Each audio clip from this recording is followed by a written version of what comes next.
نبی پاک علیہ السلام نے جس دنیا کو ہم بہت بڑی دنیا سمجھتے ہیں، حضور نے اس کی مثال کیا دی؟ صحیح مسلم کی حدیث ہے، دیکھیں کتنا کھول کر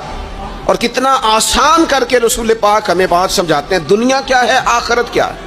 یہ والی زندگی کیا ہے، آخرت کی زندگی کیا، بالکل کھول کر واضح کر کے نبی پاک علیہ السلام فرمانے لگے دنیا اور آخرت کی مثال اس طرح ہے جس طرح دریا بہہ رہا ہو اور کوئی آدمی اس میں انگلی ڈبوئے، جتنا پانی اس کی انگلی کو لگ گیا یہ دنیا ہے، اور جو باقی ٹھاٹھے مارتا دریا پیچھے ہے، سمندر پیچھے ہے، وہ سارا آخرت ہے۔ یہ اتنی سی دنیا ہے، یہ صحیح مسلم میں موجود ہے۔ اتنی سی دنیا کے لیے اتنے پاپڑ بیلنا، اتنی سی دنیا کے لیے اتنے ظلم کرنا، اتنی سی دنیا کے لیے اتنے حق ضائع کرنا، اتنی سی دنیا کے لیے اتنے لوگوں کے دل توڑنا، اتنے حقوق پہ ڈھاکہ ڈالنا، اتنا جبر کرنا،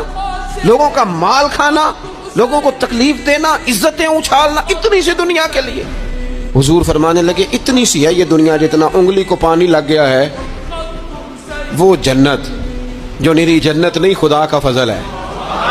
جو اللہ کی عطا ہے اپنے بندوں کے لیے۔ میرے کریم فرمانے لگے اس جنت میں وہ نعمتیں ہیں نہ کسی آنکھ نے دیکھی، نہ کسی کان نے سنی، نہ تمہارے دل پر کبھی خیال ہی گزرا ہوگا کہ ہمارا رب ہمیں یہ عطا فرمانے والا ہے۔